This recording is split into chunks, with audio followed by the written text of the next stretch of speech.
Plus news के सभी दर्शकों को मेरा नमस्कार। आज हमें बनी park heart and ECP hospital बनी पार्क में, जहां हम बात करेंगे डॉक्टर अशोक गोयल जी से कि फिजियोथेरेपिस्ट कितना इम्पोर्टेंट होता है और कब कब फिजियोथेरेपिस्ट की ज़रूरत होती है और कौन से पेशेंट को फिजियोथेरेपिस्ट की हेल्प लेना चाहिए और हर हॉस्पिटल को यह करना चाहिए। इसके बारे में जानेंगे डॉक्टर अशोक गोयल जी से। देखिए, फिजियोथेरेपी डिपार्टमेंट एक बहुत ही महत्वपूर्ण डिपार्टमेंट हर हॉस्पिटल के लिए होता है।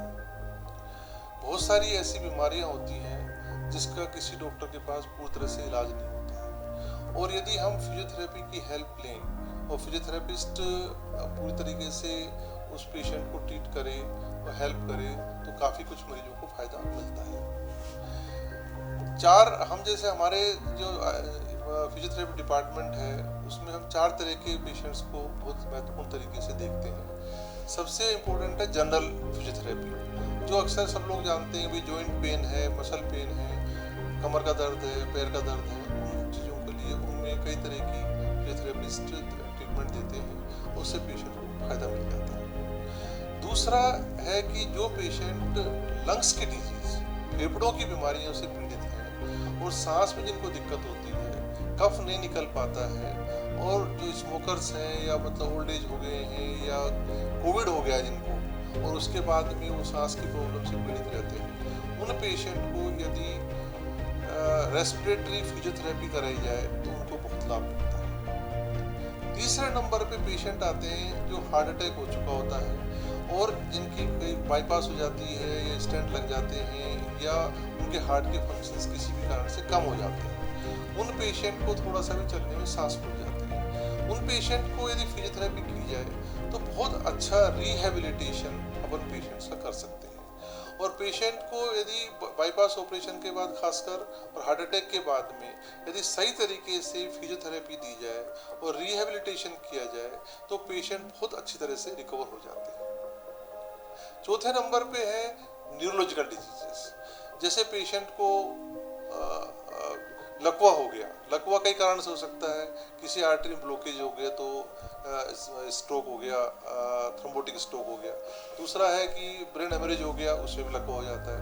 तो उन पेशेंट को ट्रीटमेंट के बाद, जो उनका ट्रीटमेंट चल रहा था उसके बाद में यदि अच्छी फिजियोथेरेपी कराई जाए तो उनके हाथ पैरों की जो पावर कम हो गई होती है, लकवा हो गया होता है, उसमें बहुत ही अच्छा उपचार के माध्यम से, फिजियोथेरेपी के उपचार के माध्यम से बहुत अच्छा रिस्पॉन्स आता है और बहुत अच्छा पेशेंट रिकवर हो जाता है। इसलिए मैं ये कहना चाहता हूँ कि हम डॉक्टर्स के साथ साथ यदि फिजियोथेरेपिस्ट अच्छी तरह से पेशेंट की देखभाल करें और अच्छी फिजियोथेरेपी पेशेंट को दी जाए तो पेशेंट की रिकवरी बहुत ही अच्छी होती है। जैसे मान के चलें कि स्कूटर में केवल पेट्रोल से अपन स्कूटर नहीं चला सकते, उसमें थोड़ा ऑयल डालना पड़ता है। ऐसे ही ट्रीटमेंट यदि मान लो पेट्रोल काम करता है तो जो ऑयल डालते हैं वो फिजियोथेरेपी उसका काम कर सकती है। इसी तरह से आटे में नमक की बहुत ज़रूरी होती है, इसी तरीके से नमक का जो काम है वो फिजियोथेरेपिस्ट कर सकते हैं और बहुत अच्छी तरह से पेशेंट्स की रिकवरी हो जाती है। इसलिए मैं मान के चलता हूँ नटशेल में कि फिजियोथेरेपी डिपार्टमेंट हर हॉस्पिटल में होना चाहिए। अच्छे फिजियोथेरेपिस्ट पेशेंट्स को ट्रीट करने में, उनको रिकवर करने में, चाहे वो हड्डियों के पेशेंट हों, चाहे वो रेस्पिरेटरी डिजीज के पेशेंट हों, चाहे वो हार्ट के पेशेंट हों, चाहे वो न्यूरोलॉजी के पेशेंट हों, उन सब में बहुत अच्छी तरह से पेशेंट्स को रिकवरी दिला सकते हैं।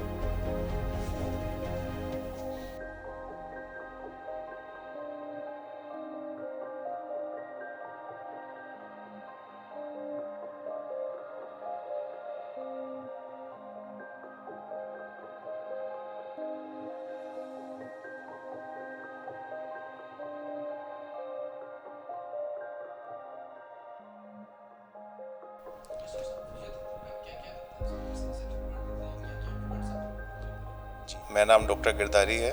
मैं फिजियोथेरेपिस्ट हूँ। फिजियोथेरेपी में हम एडवांस मशीनों का यूज़ लेते हैं जिससे हम पेन रिड्यूस फंक्शंस, जो पेशेंट्स होते हैं उनकी मोबिलिटी बढ़ाना, रिहेबिलिटाइजेशन, उन पर हम वर्क करते हैं। जो हम फिजियोथेरेपी में मेनली मशीन यूज़ लेते हैं वो नॉन इन्वेंसिव और नॉन फार्मोलॉजिकली इफेक्ट करती है मेथड पे यूज़ लेते हैं। किस तरह के पेशेंट होते हैं जिनको इस ट्रीटमेंट की आवश्यकता पड़ती है, थेरेपी की, फिजियोथेरेपी? आज के टाइम पे जो मॉडर्न लाइफ स्टाइल है उसके अकॉर्डिंग, जैसे किसी के घुटनों में नी पेन होता है, सर्वाइकल प्रॉब्लम्स मेनली होती है, न्यूरोलॉजिकल प्रॉब्लम्स होती है पेशेंट्स में, जैसे हेमीप्लेजिया हो गया, किसी में रेडिएटिंग पेन हो गया, और डायबिटीज़ की वजह से भी बहुत सी प्रॉब्लम्स जनरेट हो रही है, जैसे फ्रोजन शोल्डर हैं। तो उन सब में हम फिजियोथेरेपी का ट्रीटमेंट पेशेंट को सजेस्ट करते हैं, और इसके कोई साइड इफ़ेक्ट नहीं है और बेस्ट टू बेस्ट इफ़ेक्ट आता है इसमें। अभी हमारे पास में जैसे TENS, US, IFT, SWD, traction bed, ये चीज़ें हम यूज़ में ले रहे हैं।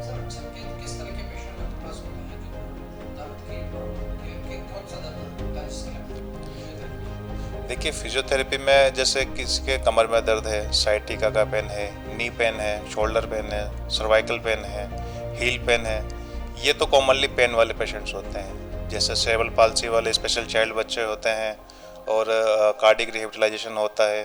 पोस्ट कोविड जो अभी बहुत ही कॉमन है, उसमें भी फिजियोथेरेपी बहुत इफेक्टिव है। और साथ ही साथ जैसे न्यूरोलॉजिकल प्रॉब्लम्स होती है, पार्किंसन डिजीज़ हो गई, हेमीप्लेजिया हो गया, उनमें भी फिजियोथेरेपी का बहुत अच्छा रोल है।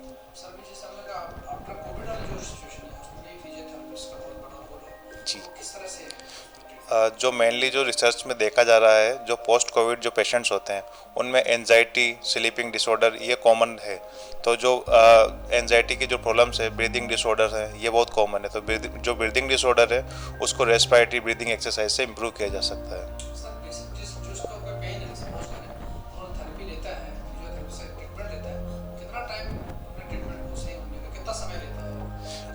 देखिए, ये वेरी करता है पेशेंट टू पेशेंट और पेशेंट की कंडीशन पर भी।